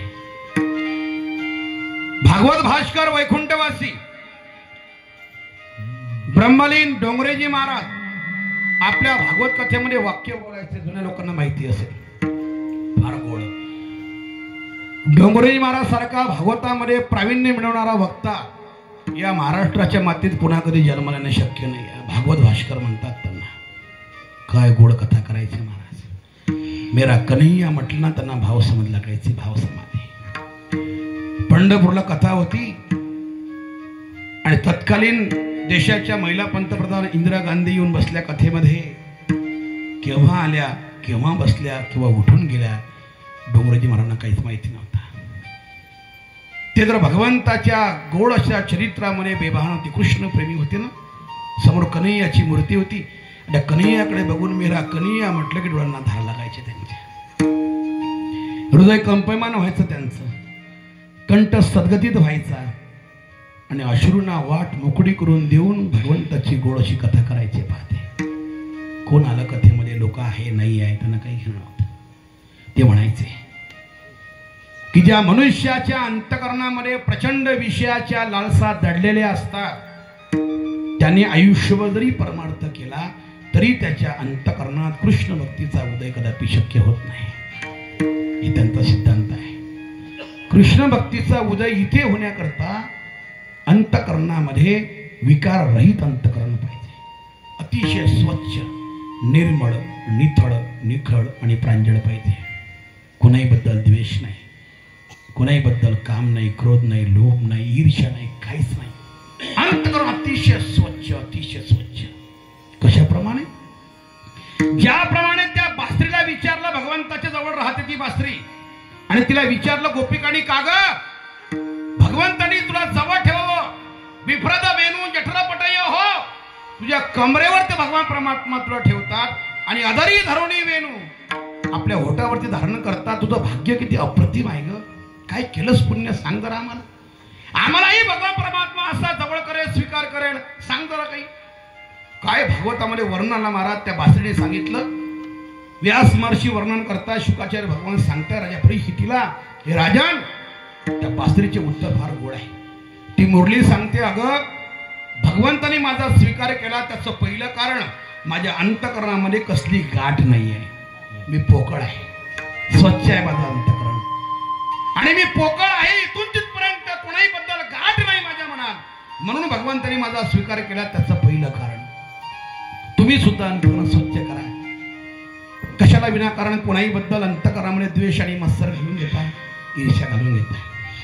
पारमार्थिक माणसाने आपल्या अंतकरणामध्ये शत्रुत्व कोणाबद्दल ठेवू नये. शास्त्र सांगतं, माणसाने मरणाच्या अगोदर दोन गोष्टी संपून जाव्या. एक, दुसऱ्याचं कर्ज असलं आपल्या अंगावरती तर ऋण फेडून जावं. ऋण ठेवू नये कोणाचं, कर्ज ठेवू नये, तसं मरू नये. एखाद्या माणसाने फार विश्वास ठेवून तुमच्या मित्राने, नातेवाईकांनी तुम्हाला जर पैसे दिले असेल अडचणीच्या काळामध्ये, तर शास्त्र सांगतं तुमचे शोक, तुमच्या गरजा कमी करा, तुमचा खर्च कमी करा, आणि अगोदर त्याचे पैसे द्या. म्हणजे मला पैसे दे नाही म्हणून, त्याचे पैसे द्या. लोक काय म्हणतात त्याला, अरे त्याला काय काम आहे, तो किती श्रीमंत आहे आणि त्याने मागितले पैसे. अरे बाबा मित्र पैसे दे ना आपले. अरे मी का पडून चाललोय का, दिन ना तुला आज नाव द्या, तुला काय काम आहे, तू श्रीमंत जायस. अरे त्याला काम असो नसो, तुझ्या अडचणीच्या काळात त्यांनी दिले तुला, तुझं काम आहे, खर्च कमी कर, तुझा शोक कमी कर, अगोदर त्याचे पैसे दे. उद्या जर तू मेलास तर लोकांचं ऋण ठेवून मरायचं नसते, ऋण मोकळं करायचं असते. एक, आणि मरणाच्या पूर्वी कोणाचं वैर ठेवू नये माणसाने. जर आपला शत्रुत्व ज्याच्यासोबत झालंय आणि तो जर मरणासन्न अवस्थेत टेकला असेल तर मरणाच्या अगोदर त्याच्याजवळ जा, दोन शब्द बोला आणि वैर संपून घ्या.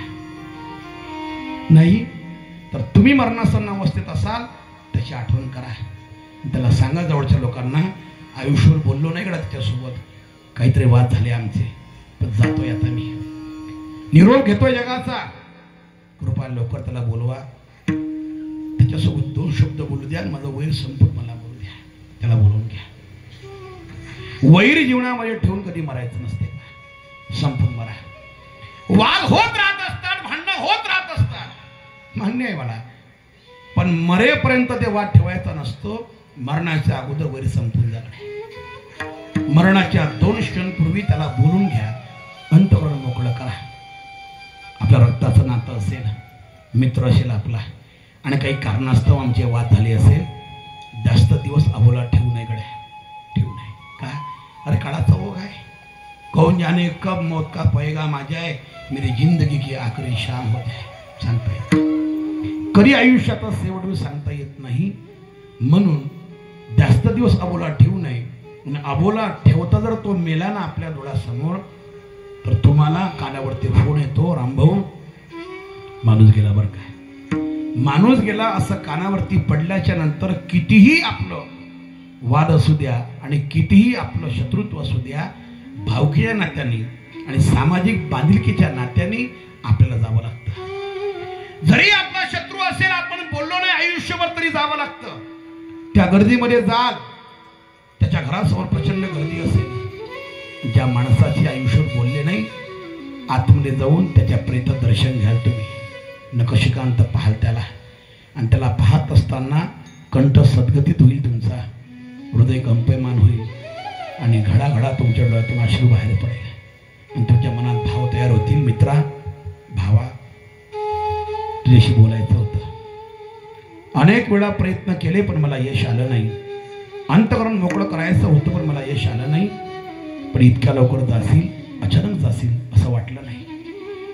त्या प्रयत्नाकडे बघून तुमच्या डोळ्यात पाणी आणि तुम्ही म्हणाल की मित्रा बोलायचं होतं, भावा बोलायचं होतं, पण शक्य झालं नाही. अबोला करताच निघून गेलास. शेवटचे 2 शब्द बोलू शकलो नाही. गेला, आता परत भेटणार नाही. हा मृत्यूलोक आहे. या मृत्यूलोकातला माणूस एकदा निघून गेल्याच्या नंतर पुन्हा कधीही तुम्हाला भेटू शकत नाही. हा सिद्धांत आहे. आणि जर तो कधीच भेटत नसेल, पुन्हा आपली गाडभेट कोणत्या जन्मात तुम्ही सांगता येत नाही. त्याशी अबोला ठेवण्यामध्ये काय अर्थ आहे? माणसाने 2 गोष्टी संपून जाव्या. एक वैर संपून जावं, ऋण संपून जावं. अबोला ठेवणे कोणासमोर विनाकारण ती मुरली सांगते, गाठ कुणाबद्दल मनात ठेवू नका. भगवान परमात्मा तुमचा स्वीकार करेल. आणि 2, जेव्हा मला भगवान परमात्मा बोलवतो तेव्हा मी मधुर बोलते. कुणाच्या हृदयाला वेदना होईल असं मी कधी बोलत नाही. हे माझं महत्वाचं कारण. एवढे 2 कारण जरी आपण आयुष्यभर जोपासले ना, 1, कोणाबद्दल द्वेष मस्त्र ठेवायचा नाही. आणि 2, जगाशी संभाषण करत असताना मधुरच बोलू. आम्ही कधी वाईट बोलणार नाही. एवढं जरी नियम पाळले ना, भगवान परमात्मा आपल्यापासून दूर नाहीये, दूर नाहीये. आपण काय करतो? आपण कीर्तन ऐकतो, प्रवचन ऐकतो, सगळं करतो, वाऱ्या करतो, व्रतवैकल्य करतो. पण एखादा नवीन पोरगा टाळ घेऊन उभा राहिला आणि त्याला जमत जर नसे टाळ वाजवणं, म्हणता येत नसे चांगली चाल, त्याला राग रागिणी माहिती नाही आहे, त्याला ताल माहिती नाही, त्रिताल माहिती नाही, जपताल माहिती नाही, त्याला कोणता दीपचन माहिती नाही आहे, लग्या त्याच्या तयार नाही, त्याचे मुखडे तयार नाही, तो नवीन पोरगा आहे. असा पोरगा जेव्हा संप्रदायामध्ये येतो तेव्हा जुने भजनी म्हणतात, ए बोऱ्या वाजू नको, दे बघ इकडं, हा तू टाळ इकडं, जमत नाही तुला, हो इकडं बाजूला. तुला इतकं वाईट वाटतं महाराज. तो म्हणतो, साहेब, आप्पाजी, हा तुमचा टाळ, हे तुमची माळ, सप्ताह तुम्ही रामकृष्ण. परत मंडळाकडे पण यायचं नाही, फिरकायचं नाही. आपलं बोलणं त्याला गोंजावं लागतं, त्याला गोड बोलावं लागतं, मधुर बोलावं लागतं. समाजाचं नेतृत्व करणाऱ्या माणसाकडे 2 गुण महत्वाचे आहे. 1, डोक्यावरती बर्फ ठेवायचा आणि तोंडामध्ये सतत साखर ठेवायची, अर्थात डोकं शांत ठेवायचं, थंड ठेवायचं आणि मुखामध्ये गोडवा ठेवायचा. 2 गोष्टी जर मुख्य माणूस जोपासत असेल ना, समाज गोळा करण्याकरता वेळ लागत नाही. गोळा होऊच त्याच्या मुखामध्ये गोडवा पाहिजे. आम्ही ज्यांच्याकडे राहिलो चातुर्मासामध्ये पंढरपूरला, ते वैकुंठवासी भजन भीष्म संत बोधे बाबा, त्याच्या सोबत राहत असताना आम्हाला कटू अनुभव कधी आला नाही. ज्यांनी पाहिलं असेल त्यांना माहिती आहे किती गोड बोलायचं. महाराज, या महाराज, जेवण करा, भोजन करा. किती लांबून आलात, प्रवास केला, दर्शन केलंय, जेवण करा, भोजन करा. काय गोड बोलायचे. तासन तास त्यांच्याजवळ बसायचो आम्ही आणि असं त्यांची वाणी ऐकत राहायची. मधुरा वाणी ओटी तुका म्हणे वाव पोटी, मुखी अमृताची वाणी, देह देवाचे काज. इतकं गोड बोलावं. अरे तुमचं बोलणं समोरच्याच्या हृदयाचा ठाव घेतला पाहिजे, त्याच्या हृदयामध्ये कायमचं घर केलं पाहिजे. पारमार्थिक माणसाची वाणी पाहिजे, तेव्हा समाज गोळा होत असतो, तेव्हा लोक एकत्रित असतात. आणि भगवान कृष्ण आणि भागवतामध्ये सांगितलंय, संघ शक्ती कलियुगे. या कलियुगामधली खरी संघटना, फक्त खरी शक्ती त्या संघटनेमध्ये आहे. जोपर्यंत संघटन आपलं होणार नाही, इथे या मंडपात तरुण पाहिजे, तरुणांचं संघटन पाहिजे, तेव्हा गावाचा उत्सव आणि गावाचं धार्मिक कार्य मोठ्या स्वरूपात वाढत असतं. नोहे कलाचा खेळ म्हणून मेळ मिळविला. संघटन महत्वाचं आहे. आमच्या धार्मिक कार्यामध्ये जर तरुण एकत्रित येत नसेल आणि धार्मिक कार्य वाढवत नसेल ना महाराज, हे देशाची मोठी शोकांतिका आहे. मी प्रार्थना करेल सर्व तरुण वर्गांना की आपल्या धर्माचं कार्य पुढे वाढवण्याकरता आपण एकत्रित येणं महत्वाचं आहे. नवीन आयुष्यामध्ये येणारे काळ अतिशय भयंकर वाईट असणार आहे. आपण एकत्रित आलो नाही तर परकीयांचे हल्ले आपल्यावरती होण्याकरता वेळ लागणार नाही. आपण एकत्रित येणं महत्वाचं आहे. अरे या छत्रपतींचा महाराष्ट्र आहे, ज्या राजांनी साडी कोळी माळी धनगर साऱ्या लोकांना एकत्रित केलं, 18 पगड जाती लोकांना एकत्रित करून हिंदवी स्वराज्याची स्थापना केली. आणि हिंदवी स्वराज्याची स्थापना व्हावी ही श्रींची इच्छा. आणि जगातासमोर आदर्श दिला की धर्माकरता आपण काय केलं पाहिजे. अरे भवानी मातेचा लेख तो मराठ्यांचा राजा होता. भवानी मातेचा लेख तो मराठ्यांचा राजा होता. झुकला नाही कोणासमोर, मुघलांचा तो बाप होता. अरे कोणी चुकत असेल तर त्याला वाट दाखवा आणि कोणी आडवा येत असेल तर त्याला हिंदूची जात दाखवा असा अभिमान ज्यांनी सांगितला छत्रपती शिवाजी.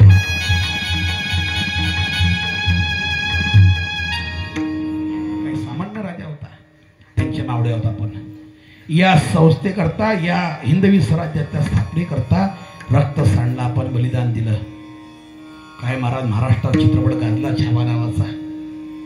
मी कधी म्हणणार नाही, कधी कोणाला खेळत चित्रपट पहा, पिक्चर पहा, पण प्रार्थना करेन ज्याला प्रयागच्या कुंभमेळा जाता नाही आला ना, त्याने एकदा छावा चित्रपट पहा, धन्य करून घ्या आपलं जीवन आणि कृतार्थ करून घ्या.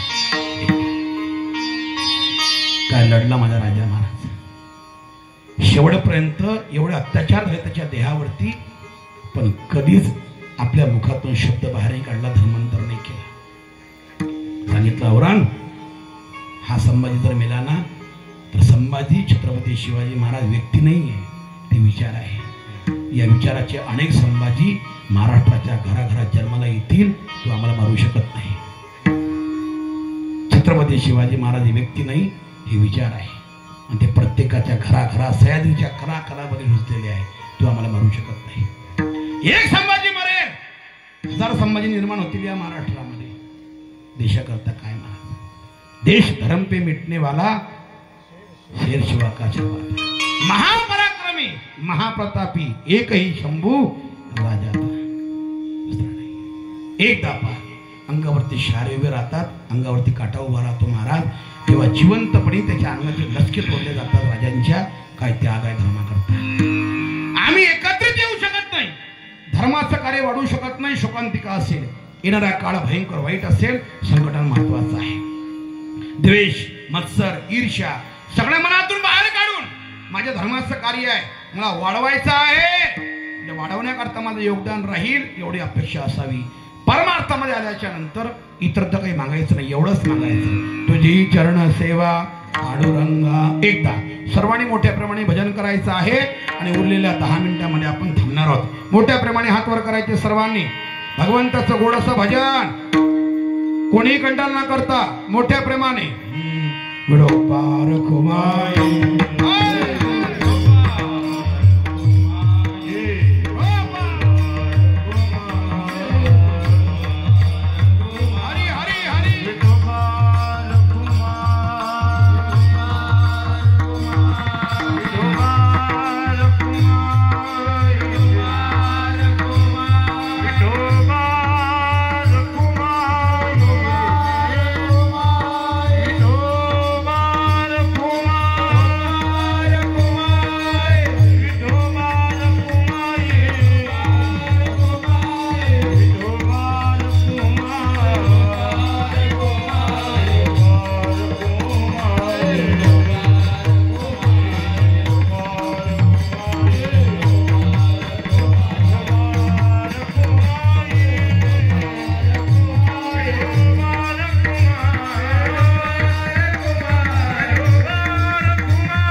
अपेक्षा होते की आपण आता तब्येत कमी करायला पाहिजे. एवढे हार गळ्यात पडल्यावर आता अजिबात विचार बदलला. आता तब्येत अशी ठेवावी लागेल, कारण एवढे आहार जोपासना करता तब्येत लागेल ना महाराज. तुझं कौतुक आहे, धन्यवाद. माझ्याबद्दल एवढा आदरभाव व्यक्त केला. पहिल्यांदा तुमच्या गावात आलो आणि ज्ञानोबारांच्या दरबारामध्ये मधुकरी मागून जे भिक्षा मागितली आणि अन्न खाल्लं, त्याचं आज चीज झालं, सार्थक झालं. हा मान आमचा नाही आहे महाराज, मी तुम्हाला खरं सांगतोय, हा मान आमचा नाही आहे. ज्ञानोबारांचे आम्ही पायी झालो, जोगमारांचे आम्ही लेकरं आहोत, हा त्यांचा मान आहे. जितनी आपने मेहरबानी की उतनी तो मेरी औकात नहीं, ये तो कृपा है जोग महाराज की, वरना हमने कोई ऐसी बात. त्यांचे पायी झालो, त्यांचे लेकरं झालो, त्यांनी पदरामध्ये घेतलं. मला माझा मित्र आहे, पुण्यामध्ये राहतो, हिंजवडी पार्कमध्ये IT पार्कमध्ये कामाला येतो. त्याला 50,000 पगार आहे. सोबत शिकलो आम्ही, एकत्रित राहिलो SV कॉलेज पुण्यामध्ये. तो पुढे शिकला आणि तो जॉबला लागला. आम्ही आळंदीला गेलो, तिथलं शिक्षण पूर्ण केलं. तुम्हाला भेटत असतो आणि म्हणत असतो, का रे पंकज, आपण एकत्रित राहिलो, शिक्षण घेतलं, आज बघ मला 50,000 पगार आहे. तू कशाला गेलास आळंदीला? काय केलं शिकून तिथे? काय भेटलं तुला? जॉब आहे का तुला? नोकरी आहे? तुला भेटतात तर कीर्तन करून महिन्याला 50,000.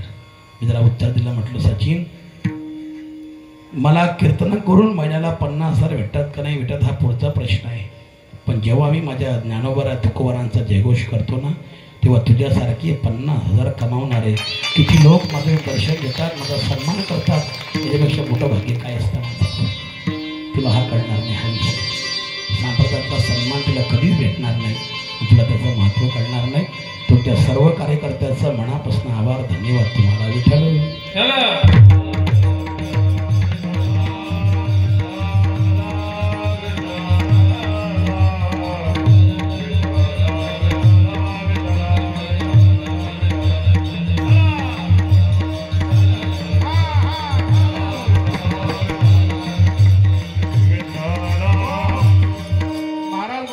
काहीच नाही आहे. तुझी चरण सेवा पांडुरंगा, आयुष्यभर तुझी चरण सेवा घडावी एवढीच अपेक्षा आहे देवा, काही अपेक्षा नाही आहे. एवढा विषय सांगतो आणि थांबतो. महाराज बोलताय चरण सेवा शब्द का घालताय, त्याचं कारण असं आहे की चरण टाका टाका त्यांच्याकडे टाका ना. हो, मी नाही का थोडं 5-10 मिनिटं असं काय करताय? तुमचा सन्मान आहे तो टाका, पाहूनच घेऊ, टाका. ठीक आहे ना, काही अडचण नाही ना? बरं ठीक आहे, धन्यवाद. संप्रदायामध्ये दोघांच्या पायाला चरण म्हणतात, देवाच्या पायाला आणि संतांच्या पायाला.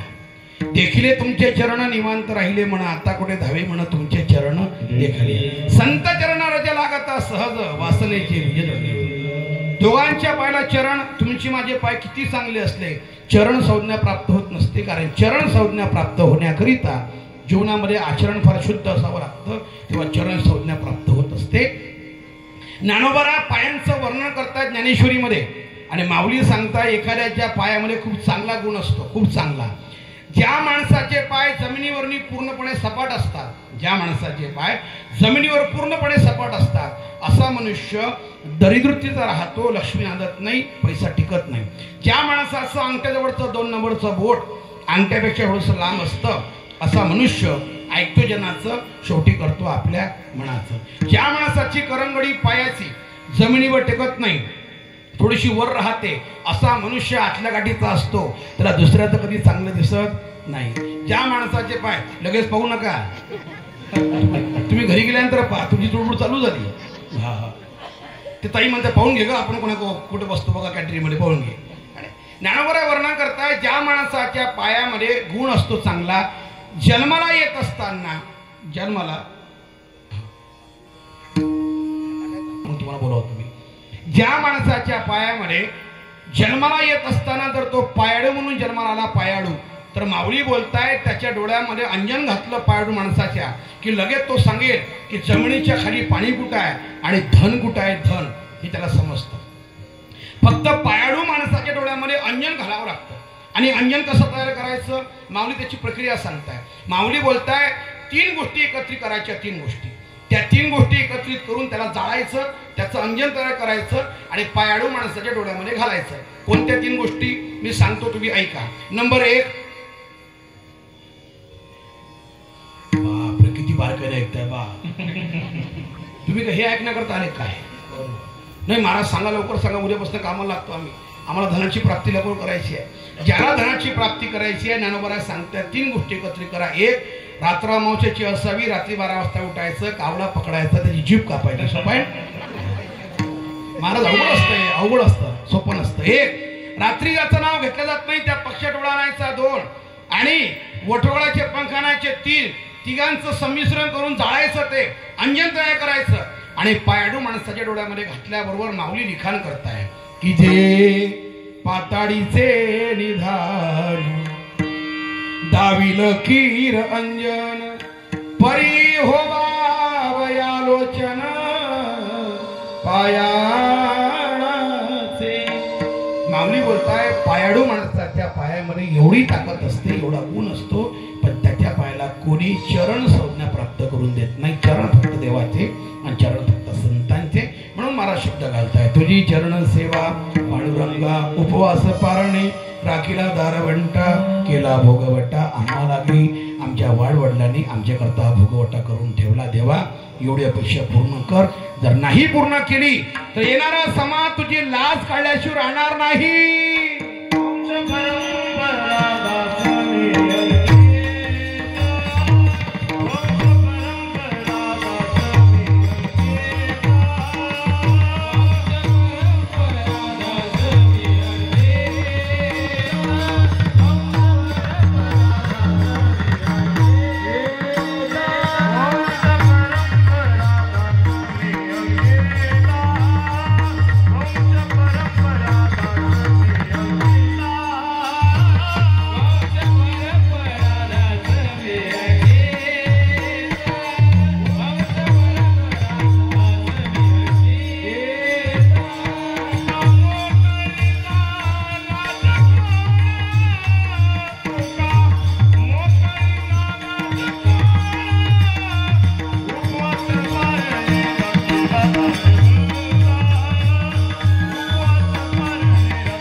गेला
महाराज बोलताय काही अपेक्षा नाही देवा, एवढीच अपेक्षा आहे, मी वंश परंपरागत तुझा दास आहे, मला अशी माझी मागणी हेटाळू नकोस, माझी पूर्ण कर.